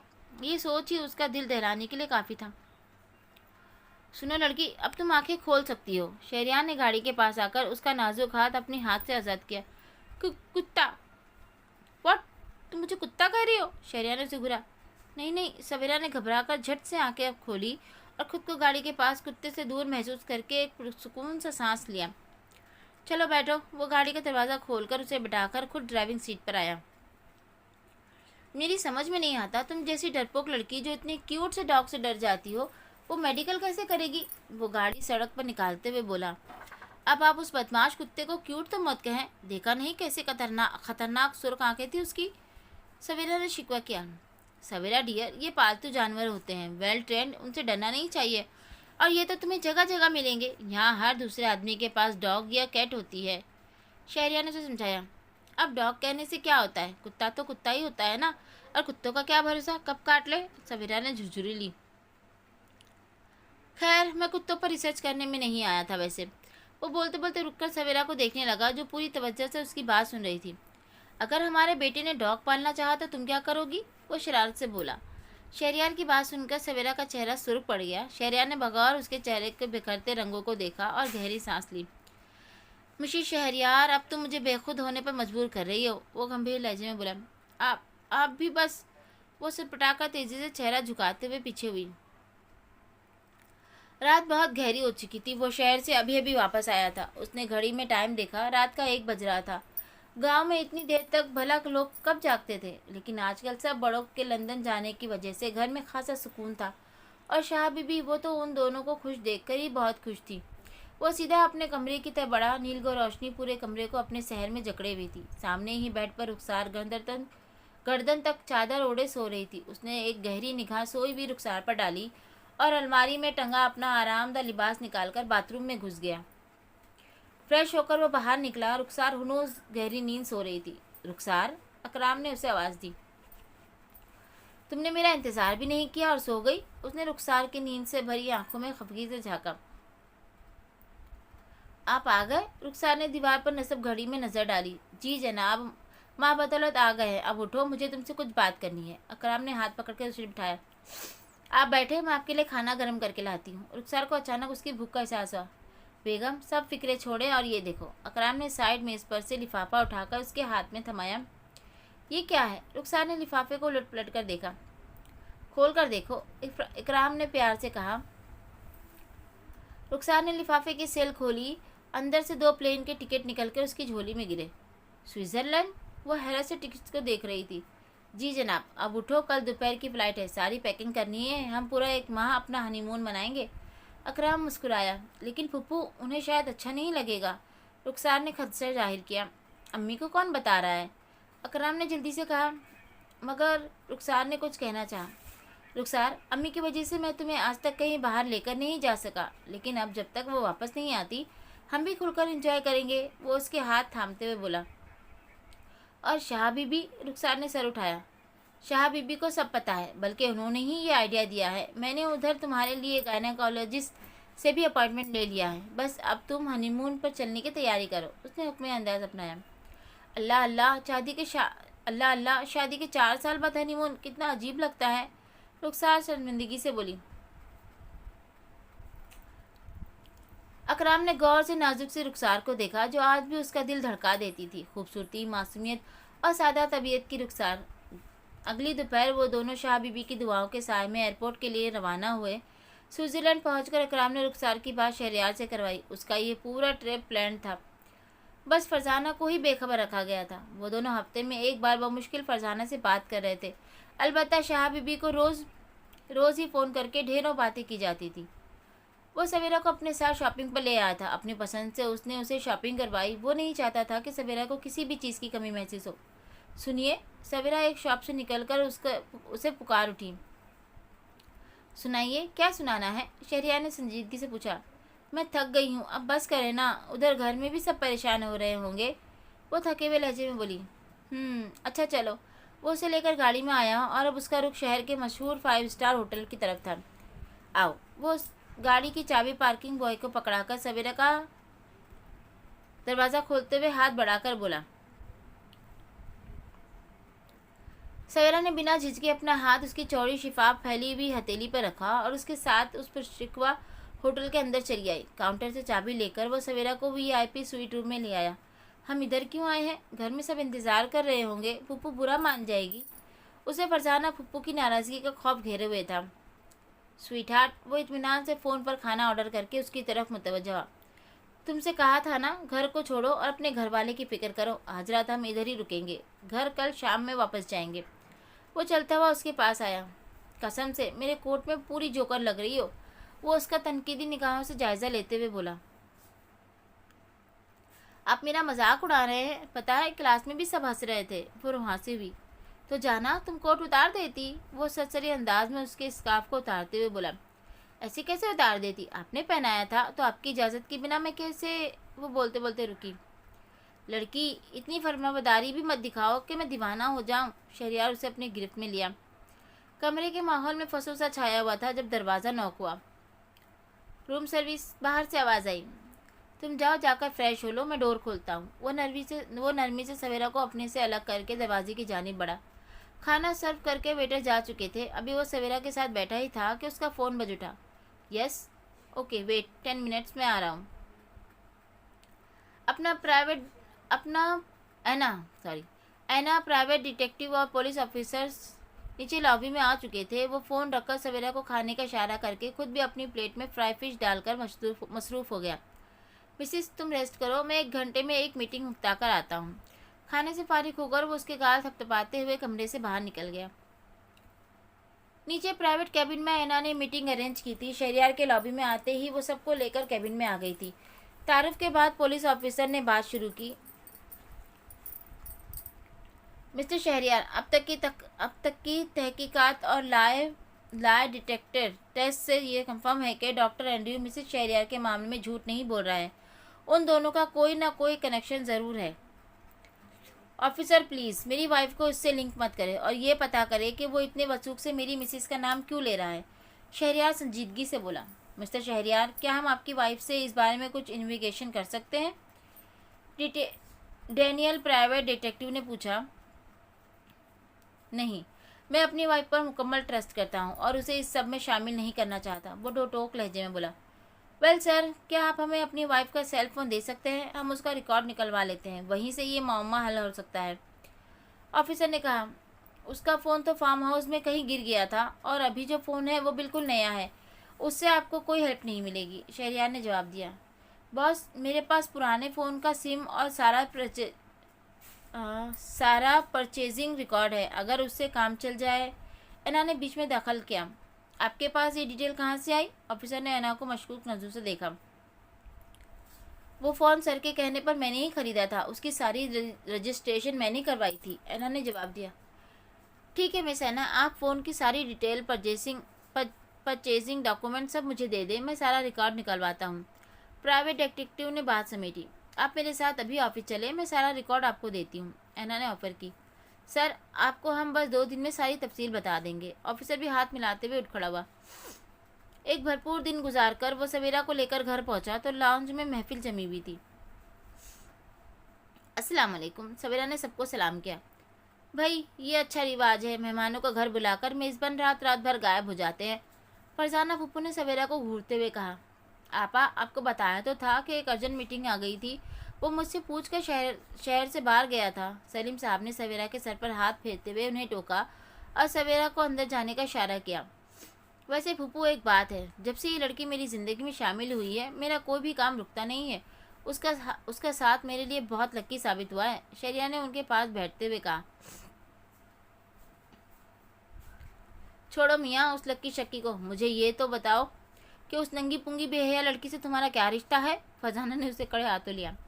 ये आप किसकी बात कर रही हैं? शहरियार संजीदा हुआ। आपा, आप मुझे बात करने दीजिए। सलीम साहब ने शाइस्तगी से उन्हें टोका। शेरू बेटा, उन्होंने उसे उर्वा के आने की सारी तफसील बतानी शुरू की। तुम इतने अरसे घर छोड़कर सबसे अलग रहे हो। अगर तुमने उस बच्ची से कोई कमिटमेंट या वादा किया था तो बेहतर है उसे पूरा करो।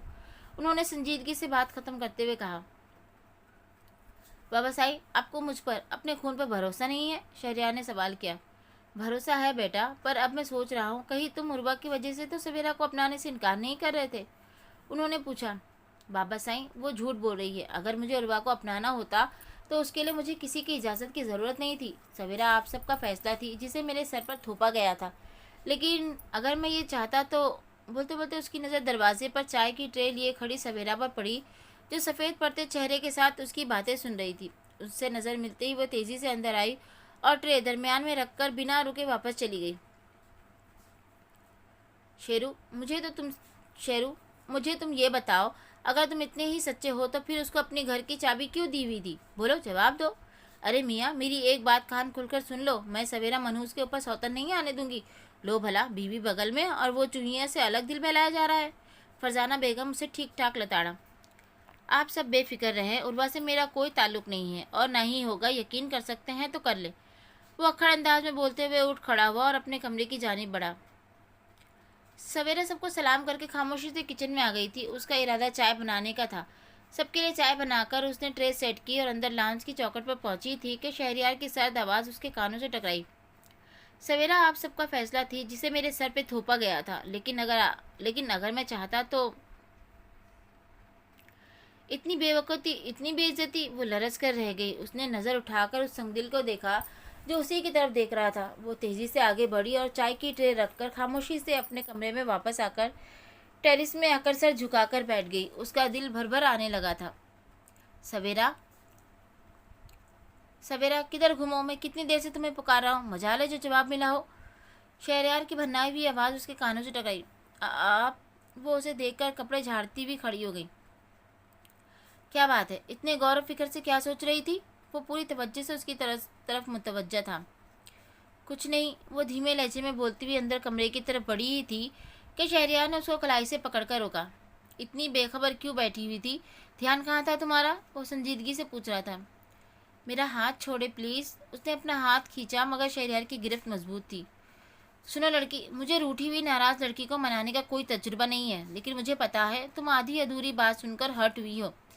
उसने इसी तरह उसका हाथ एक हाथ से थामे, दूसरा बाजू उसके शानों पर फैलाया और उसे अपने हिसार में लेकर कमरे के अंदर लाया और बेड पर बिठाकर खुद भी उसके बराबर में आराम से बैठ गया। मेरी तरफ देखो सवेरा। उसने सवेरा के झुके हुए चेहरे को उंगली से उठाया। मैं बहुत स्ट्रेट फॉरवर्ड आदमी हूँ। बार बार मोहब्बत का इजहार और इश्क में जीने मरने की जैसी फिजूल गुफ्तगू नहीं कर सकता। तुम मेरी बीवी हो और रहोगी। तुम मेरी ज़िंदगी की एक जीती जागती हकीकत हो। माजी में जो भी हुआ वो गुजर चुका है। अब तुम मेरा हाल हो और हमें अपना मुस्तकबिल मिलकर बनाना है। इस रिश्ते में सबसे अहम आपस में एतमाद होता है। मैं तुम पर भरपूर एतमाद करता हूँ और तुमसे भी यही उम्मीद रखता हूँ। उसने सवेरा की आंखों से झलकते आंसू को बड़ी तवज्जो से अपनी उंगलियों की पोरों से समेटा। अभी नाराज़ हो? उसने उसकी आंखों में झांकते हुए पूछा। नहीं। सवेरा ने नफ़ी में सर हिलाया। Good girl. क्या आप वाकई उर्वा जी से शादी करना चाहते थे? क्या वहशत! लड़की, खुदा जब अकल बांट रहा था उस वक्त तुम क्या घास खाने गई थी? शहरयार ने उसे घूरा। सुबह सवेरे सवेरा हस्बे मामूल यूनिवर्सिटी जाने से पहले सबके लिए तेज़ी से नाश्ता बना रही थी। रोज़ यूनिवर्सिटी जाने से पहले नाश्ता वो खुद बनाती थी। बाद में सोजन घर का चार्ज संभाल लेती थी। शाम में शहरयार उसे पिक करते हुए घर आता तो सब मिलकर चाय पीने के बाद कभी वॉक तो कभी कोई पार्क वगैरह के लिए निकल जाते थे। दिन गुजर रहे थे। फरजाना फूफू को सवेरा का यूनिवर्सिटी जाना एक आंख नहीं भाता था, लेकिन शहरयार के आगे वो भी मजबूर हो गई थी। Good morning sweet heart. Shahryar ने जॉगिंग से वापस आकर हस्बे आदत अपना जूस और अखबार उठाया। सुनिए, सवेरा ने उसे मुखातिब किया। जी मिसिस, फरमाइए। वो अखबार पलटते हुए बोला।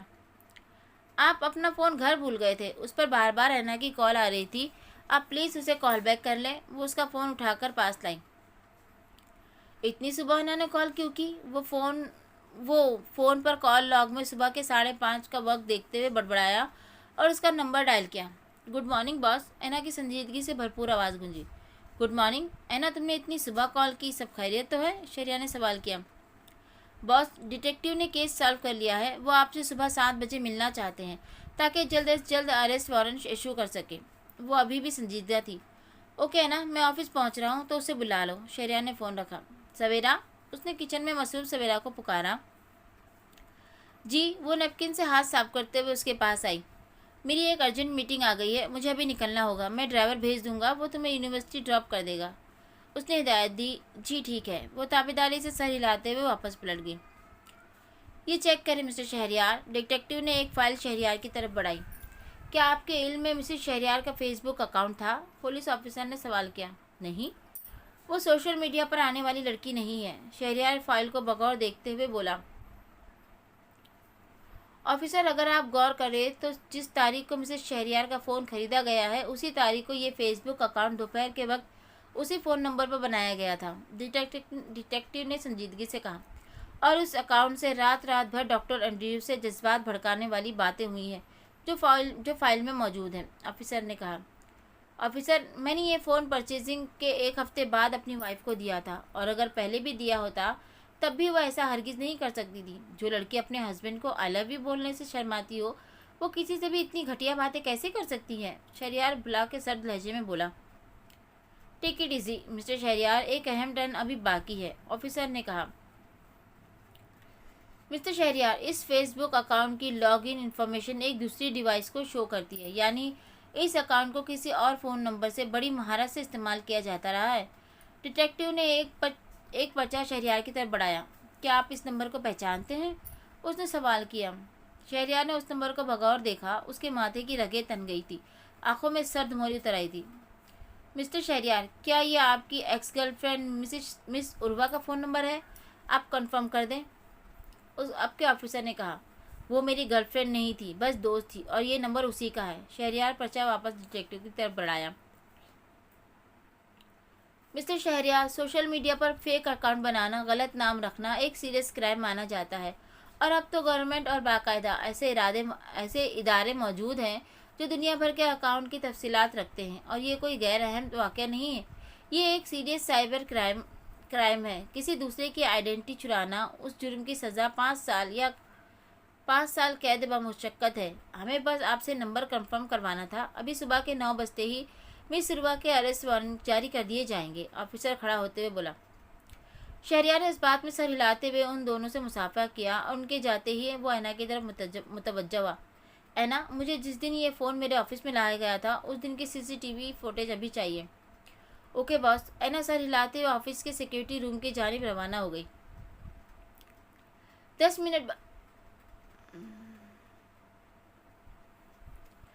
मिनट बाद ऐना सिक्योरिटी कैमरे से सीडी ब्रांड करके ले आई थी। अब शहरयार के लैपटॉप पर सीडी चल रही थी। कमरा बिल्कुल खाली था। कुछ देर बाद उर्वा दरवाज़ा खोलकर अंदर दाखिल हुई और विजिटर्स के सोफे पर बैठकर मैगजीन देखने लगी। कुछ ही मिनट बाद ऐना अंदर दाखिल हुई और उर्वा से कुछ बातें करके बाहर चली गई। ऐना के बाहर जाते ही उर्वा ने मैगजीन बंद करके मेज़ पर रखा और चलती हुई शहरयार की सीट पर आकर बैठ गई। कुछ चीज़ों को इधर उधर करने के बाद उसने चारों तरफ देखते हुए मेज़ के कोने पर रखा नए सेल फोन का पैक उठाया और उसे खोलकर कुछ काम करने लगी। थोड़ी देर बाद उसने वो फ़ोन वापस पैक करके रखा ही था कि शहरयार अंदर दाखिल होता हुआ नजर आया। बॉस, इस सबसे साफ जाहिर है कि ये सारी हरकत उर्वा मैम ने मिस सवेरा को अपने रास्ते से हटाने के लिए की थी। ऐना ने वीडियो बंद होते ही कहा। ऐना के जाते ही शहरयार ने जॉन्स को फ़ोन मिलाकर सारी तफसील बयान की। जॉन्स, उर्वा को उसकी कड़ी सज़ा मिलनी चाहिए। औरत पर हाथ उठाना मर्दानगी नहीं है, वरना मैं उस जलील औरत को जिंदा ज़मीन में गाड़ देता। शहरयार गुर्राया। शहरयार, जज्बाती मत बनो यार, मैं उस उर्वा को हैंडल कर लूँगा। जॉन्स ने उसका गुस्सा नोट किया। जज्बात एहसासात से बनते हैं, और इस वक्त मेरी जहनी कंडीशन इस कदर मुश्तैल हो रही है कि मेरा दिल चाह रहा है कि सारी दुनिया को आग लगा दूँ। मेरी वजह से, सिर्फ मेरी वजह से सवेरा को उस घटिया आदमी को झेलना पड़ा। और उर्वा, उसने जैसी घटिया नीच बातें सवेरा के नाम से की हैं, ज़रा सोचो तो वो उस सब में मेरी सवेरा को तसव्वुर करता होगा। शहरयार की सुर्ख आंखों में जैसे आग दहक रही थी। शहरी, मैं अभी उर्वा की तरफ जा रहा हूँ। पुलिस के पहुँचने से पहले ही मैं उधर होऊंगा, और बेफिक्र रहो, उसे उस मुनाफिकत की सख्त से सख्त सज़ा मिलेगी। जॉन्स ने उसे तसल्ली दी। नहीं, तुम वकील के पास जाओ और पुलिस के साथ उधर पहुंचो, मैं तुम्हें वहीं मिलूंगा। शहरियार तेज रफ्तारी से गाड़ी दौड़ाते हुए उर्वा के घर पहुंचा। सुबह के 8:30 बज रहे थे। उसने गेट पर पहुंचकर उर्वा को कॉल करनी शुरू की। हेलो। उर्वा की नींद में डूबी हुई आवाज़ उभरी। Urwa, it's me, Shahriyar. शहरी, इतनी सुबह? वो हैरान हुई। इट्स अर्जेंट, तुम अपने गेट पर आओ, मैं वेट कर रहा हूँ। शहरियार ने तेजी से कहकर फ़ोन रखा और गाड़ी से उतरकर सन ग्लासेस सर पर टिकाकर दरवाजे के बाहर बिल्कुल सामने खड़ा हो गया। कुछ ही देर में दरवाज़ा खुला और पिंक टाइट पाजामा और शर्ट में बिखरे बालों के साथ उर्वा उसे अंदर आने का इशारा करते हुए बोली, मुझे तुमसे एक अहम बात करनी है, वक्त कम है, इसलिए ये अंदर बाहर के तकल्लुफ़ात छोड़ो और मेरी बात सुनो। वो उसे बगौर देखते हुए बोला, जब दो दोस्त मिलते हैं तो चाय के कप थाम कर बात करते हैं, आओ अंदर चलो। वो लापरवाही से कहकर पलटी। क्या तुम दोस्त कहलाने के लायक हो? शहरयार ने उसका हाथ पकड़कर उसे रोका। तुम कहना क्या चाहते हो? उर्वा ठिठकी। उर्वा, तुम क्या हो? एक फरेब, दिखावा, चालबाजी का दूसरा नाम? आखिर क्या हो तुम? जवाब दो। आखिर सवेरा के साथ तुमने इतनी घटिया शर्मनाक हरकत क्यों की? ओह, वो बुरी तरह चौंकी। तो तुम्हें पता चल ही गया। लेकिन शहरी, ये सब मैंने तुम्हारी मोहब्बत तुम्हें पाने के लिए किया, तुम्हें पाने के लिए तुम्हारी खातिर किया है। शहरी डार्लिंग, वो देसी ओल्ड फैशन लड़की तुम्हारी बीवी बनने की काबिल नहीं है। वो उसके गले में हाथ डालते हुए बोली। Shut up your mouth. उसने एक झटके से रुबा को खुद से दूर किया। फॉर गॉड से शहरी, मेरे जज्बात को समझो। वो सिसक उठी। अपनी इस घटिया शर्मनाक हरकत को मुझसे मंसूब करने का सोचना भी मत। तुम्हें मैं पहले दिन से बता चुका था कि मैं इंटरेस्टेड नहीं हूँ, और अब अगर ज़िंदगी में कभी भी अपनी नापाक ज़बान से मेरी बीवी का नाम भी लिया तो तुम जिंदा नहीं बचोगी। शहरियार के खतरनाक तेवर देखकर उर्वा दहल गई। सवेरा मेरी बीवी, मेरी इज्जत, मेरा जुनून है। उसके सिवा मेरी लाइफ में किसी दूसरी औरत की कोई गुंजाइश नहीं है। ये बात अपने दिमाग में बिठा लो। वो फुनकारा। उससे पहले उर्वा अपने आप को संभाल कर उसे जवाब देती, पूरा इलाका पुलिस सायरन से गूंज उठा। जॉन्स पुलिस लेकर आ गया था। Good bye forever miss Urwa, वो तल्ख लहजे में कहता हुआ पलटकर अपनी गाड़ी में बैठा और कार रिवर्स करते हुए गली से दूर निकलता चला गया। आज उर्वा नाम का कांटा उसने अपनी और सवेरा की जिंदगी से दूर निकाल फेंक दिया था। वो लोग 1 माह से ज़्यादा अरसा गुजार चुके थे। शहरियार ने उन्हें अच्छा खासा वक्त दिया था। हर वीकेंड पर वो उन्हें घुमाने बाहर ले जाता था। सवेरा भी यूनिवर्सिटी से वापसी पर उन्हें पूरा टाइम दे रही थी। माजी के रवैयों के बरअक्स अब फरजाना बेगम में शहरियार को खुशबाश हंसता बसता देखकर थोड़ी तब्दीली आ गई थी, लेकिन उनकी ज़बान अभी भी वही थी जिससे सवेरा ने समझौता कर लिया था कि इंसान की फितरत बदलना मुमकिन नहीं होता। शाम में वो अपने कमरे में थी जब इकराम का फ़ोन आया। हेलो, आ गई माँ की याद? उन्होंने फ़ोन उठाते ही उसकी खिंचाई की। अस्सलाम वालेकुम मम्मी, कैसी हैं? इकराम उनकी बात नज़रअंदाज करते हुए खुशदिली से बोला। मेरी छोड़ो, तुम बताओ, इतने दिन से किधर गायब थे? अब कैसे जहमत कर ली फ़ोन करने की? वो हंस पे आदत तंज़ अंदाज में बोली। आप वापस कब आ रही हैं? वो भी आराम से पूछने लगा। फ़िलहाल मेरा वापस आने का कोई इरादा नहीं है। अभी 2-3 माह मज़ीद रहूँगी, उसके बाद अगर दिल चाहा तो वापसी का सोचूंगी। उन्होंने उसे अपना प्रोग्राम सुनाया। अम्मी, 2 माह होने वाले हैं आप लोगों को उधर डेरा डाले, अब वापस आ जाए। वैसे भी मेरे पास आपके लिए एक अच्छी खबर है। वो पुरजोश हुआ। अब तुम मेरा ज़ब्त आजमा रहे हो। अरसा हो गया अच्छी खबरें तो लगता है ज़िंदगी से रूठ सी गई हैं। वो उदास हुई। अम्मी मुबारक हो, आप दादी बनने वाली हैं। वो माँ के लहजे की उदासी महसूस करके फ़ौरन बोला। अल्लाह, ये तुम क्या कह रहे हो? वो चौंक कर खड़ी हो गई। सच कह रहा हूँ, आप दादी बनने वाली है। अल्हम्दुलिल्लाह, इतनी दिमाग के बाद मेरा शहान आ रहा है। उन्होंने खुशी से झूमकर कहा। शहान? कौन? इकराम उलझा। शहान मेरा पोता, और कौन? उन्होंने इकराम को तिनक कर जवाब दिया। अम्मी, पोता हो या पोती, अल्लाह के हाथ में है। अब बस दुआ करे जो भी हो सेहतमंद और सौलेह हो। इकराम ने समझाना चाहा। तू फिक्र मत कर, बस अब जल्दी से मेरा शहान आ जाए, उसे अपनी गोद में खिलाऊं, सीने से लगाऊं तो ही चैन मिलेगा। और इकराम, अब तू फ़ोन रख, मैं शुक्राना पढ़कर सलीम से कहकर वापसी का टिकट करवाती हूँ। वो फ़ोन रखकर तेज़ी से वज़ू करने चली गई। नमाज़ पढ़कर उन्होंने शहरियार के कमरे का रुख किया। हस्बे आदात बिना खटखटाए अंदर दाखिल हुई। पूरा कमरा खाली पड़ा था, पर टेरिस का दरवाज़ा खुला पड़ा था। वो टेरिस के दरवाजे पर आई और बाहर का मंजर देखकर उनका चेहरा तब उठा। अस्तगफिरुल्लाह, तौबा तौबा। उन्होंने गाल पीटे। शहरयार टेरिस में खड़ा बारिश एंजॉय कर रहा था जब सवेरा उसके लिए ब्लैक कॉफ़ी बनाकर लाई। अंदर आ जाए, आपकी कॉफ़ी ठंडी हो रही है। उसने दरवाजे पे खड़े होकर शहरयार को पुकारा। कॉफ़ी इधर ही ले आओ, साथ मिलकर पीते हैं। शहरयार ने निखरी निखरी सवेरा को देखते हुए हुक्म जारी किया। मैं कैसे आऊँ, इतनी तेज़ बारिश है। वो मौसम के तेवर देखकर घबराई। तुम्हें क्या बारिश से एलर्जी है या फिर तुम बारिश से भी डरती हो, शहरयार ने पूछा। प्लीज़, अच्छा नहीं लगता, वो घबराई। क्या अच्छा नहीं लगता, बारिश या मैं? शहरयार ने उसका हाथ पकड़ा और उसे लेकर टेरिस में आया। तेज़ बारिश की फुहार ने दोनों को मुकम्मल भिगो दिया था। बोलो, क्या अच्छा नहीं लगता, उसने फिर सवाल किया। वो सवेरा हिचकिचाई।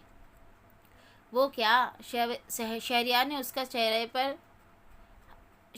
उसके चेहरे पर से भीगी लटें हटाई। आप समझते क्यों नहीं, वो जिद हुई। तो मिसिस, आप समझाती क्यों नहीं? वो उसका हाथ अपनी गिरफ्त से आज़ाद करके उसे अपने हिसार में लेते हुए बोला। अभी भी अभी भी डर रही हो, उसने सरगोशी की। मैं बारिश से नहीं डरती, लेकिन लेकिन आपके साथ यूँ भीगना। वो चुप हो गई। यूँ मेरे साथ क्या? शहरयार ने उसके चेहरे पर नज़रें जमाकर पूछा। मुझे शर्म आती है। सवेरा ने तेज़ी से अपना चेहरा अपने हाथों में छुपा लिया। इससे पहले शहरयार उसकी इस शर्मीली अदा पर निसार होता। क्या हो रहा है यहाँ? फूफू की पाटदार आवाज़ गूंजी। सवेरा तेजी से शहरयार से अलग हुई और टेरिस के दरवाजे पर जमकर खड़ी फूफू को देखते ही अंदर भाग गई। आइए फूफू, लंदन की बारिश एंजॉय करे। शहरयार ने हाथ बढ़ाया। बारिश रहने दो मियाँ, ये शहर तो जब देखो निगोड़ा मारा भीगता ही रहता है। तुम ये बताओ, आखिर ये क्या चल रहा है? उन्होंने शहरयार को घूरा। मैं आपकी बात समझा नहीं। खैर, अब इतने नन्हे भी नहीं हो कि बात ना समझो। अरे क्या पूरे घर में तुम्हें जगह नहीं मिलती? जो कभी बावर्ची खाने में तो कभी छज्जे पर टंगे मिलते हो। छज्जे? फुप्पू, ये टेरिस है। शहरयार ने तस्दीक की। मियाँ, कुछ शर्म लिहाज सीख लो। बीवी को इतना भी सर पर नहीं चढ़ाना चाहिए। और देखो भला, अब जानकर वो लड़की बारिश में भीगी होगी कि बीमार पड़ जाए और भी हमारी मेहमानदारी ना करनी पड़े। फुप्पू दौड़ की कौड़ी लाई। फुप्पू, ऐसी बात नहीं है। आपका आना तो हमारे लिए बासे इज्जत है। अरे छोड़ो, मुझे सब मालूम है। तुम्हें और तुम्हारी बीवी को मेरा आना पसंद नहीं आया है, लेकिन मैं साफ कह दे देती हूँ, तुम्हें अच्छा लगे या ना लगे, मैं तो बुरी भली बात पर टोक रोक करूँगी। और आखिर तुम्हारी खैर ख्वाह हूँ, उन्होंने कहा। काश आप मेरी इतनी खैर ख्वाह न होती। वो बारिश की बूंदें अपने चेहरे से साफ करता हुआ बड़बड़ाया। क्या कहा? उन्होंने मशकूक नजरों से उसे घूरा। कुछ नहीं फुप्पू, आए आपको अच्छी सी कॉफ़ी पिलाता हूँ। वो अंदर की तरफ बढ़ा। बस बस, मुझे नहीं पीना काले रंग का जहर। तुम जल्दी से लिबास बदलो, कहीं ठंड ना लग जाए। मैं तब तक तुम्हारे लिए यखनी बनवाती हूँ। वो उसे हिदायत देती हुई बाहर निकल गई। जुमा की शाम सलीम साहब, जाहिदा बेगम, फरजाना फूफू सब एयरपोर्ट पर खड़े थे। फ्लाइट में थोड़ी ही देर बाकी थी। शेरू बेटा, अब तुम और सवेरा जल्दी से पाकिस्तान का चक्कर लगाना, जाहिदा बेगम ने हिदायत दी। जी जी अम्मी, बस सवेरा की छुट्टियां में कोई प्रोग्राम बनाएंगे, वो उन्हें तसल्ली देते हुए बोला। शेरू, सवेरा, शहान की पैदाइश पर तुम दोनों लैला मजनू को हवेली में होना चाहिए बस। फरजाना पप्पू ने हुक्म अंदाज में बात की। जी पप्पू, सवेरा ने धीमी आवाज़ में कहा। फ्लाइट की अनाउंसमेंट हो चुकी थी। सबसे मिल मिलाकर सलीम साहब, जायदा बेगम और फरजाना बेगम अपनी अपनी सीटों पर बैठ चुके थे। प्लेन टेक ऑफ कर चुका था। फरजाना आंखें बंद किए बैठी हुई थी। सवेरा खुश थी और सवेरा की ज़िंदगी में खुशियाँ थी। सब बदल गया था। वो जो मायूस हो चुकी थी, अब दादी बनने वाली थी। सलीम, उनके भाई की तबीयत अब बिल्कुल ठीक थी, और अब सबसे बढ़कर शाहू, उनका लाडला, कामयाबी समेट रहा था। छोटे भैया, मुझे माफ़ कर देना, लेकिन अब से मैं तुम्हारी गुड़िया बेटी का ख्याल रखूंगी। उनकी बंद पलकों से एक आंसू गिरा। वो दोनों प्लेन के उड़ने तक एयरपोर्ट पर रुके रहे थे। मिसिस, चलें अब? शहरयार जेब से गाड़ी की चाबी निकालते हुए गोया हुआ। जी चलिए। सवेरा उदासी से बोली। इतनी उदास क्यों हो? उसने गाड़ी पार्किंग से निकालते हुए सवाल किया। सब चले गए, अब घर कितना खाली खाली लगेगा, वो भीगी आवाज़ में बोली। ये बताओ, तुम्हारे फर्स्ट ईयर मुकम्मल होने में कितना वक्त बाकी है? शहरयार ने बिल्कुल उलट सवाल किया। 7 माह। लेकिन आप क्यों पूछ रहे हैं? वो हैरान हुई। मिसेस शहरयार, ठीक 7 माह बाद हम अपने हनीमून पर निकलेंगे, और चूँकि अभी 4 साल तुमने दिल लगा कर पढ़ना है, तो हर साल हम तुम्हारे एग्ज़ाम्स के बाद हनीमून मनाएंगे। वो संजीदगी से अपना फ्यूचर प्लान बताते हुए गाड़ी चला रहा था। ये आप किधर जा रहे हैं? गाड़ी को शहर से बाहर जाने वाले रास्ते पर देखकर वो बोल उठी। फार्म हाउस, उसने 2 लफ्ज़ी जवाब दिया। लेकिन क्यों? अभी घर जाकर असाइनमेंट बनाना था। वो बौखलाई। मुझे खामोशी से ड्राइव करने दो, उसने टोका। फार्म हाउस पहुंचकर शहरियार ने गाड़ी अंदर पार्क की और सवेरा को साथ आने का इशारा करके अंदर बढ़ गया। शाम ढलने लगी थी। वो बागीचे में बारबेक्यू कर रहा था। सवेरा उसके साथ खड़ी थी। दोनों ने मिलकर डिनर साथ किया। फिर उसका हाथ पकड़कर वहीं दरख्त के नीचे उसके साथ लेकर बैठ गया। सवेरा, मैंने कभी नहीं चाहा कि तुम्हारे साथ कोई नाइंसाफ़ी हो। मैं तुमसे उम्र में बहुत बड़ा था। मैंने हमेशा यही सोचा था कि मियाँ बीवी अगर हम उम्र हों तो अंडरस्टैंडिंग अच्छी रहती है, एक दूसरे को अच्छी तरह समझते हैं, ज़िंदगी पुरसुकून और खुशगवार गुजरती है। लेकिन मैं गलत था। मियाँ बीवी के रिश्ते में उम्र का फ़र्क कोई मायने नहीं रखता। असल चीज़ एक दूसरे को समझना, एतमाद करना, एक दूसरे की इज्जत का ख्याल रखना है। वो उसके दोनों हाथ थामे संजीदगी से बोल रहा था। तुम मेरे जान से अजीज़ चाचू की बेटी हो, मुझे बहुत अजीज़ हो।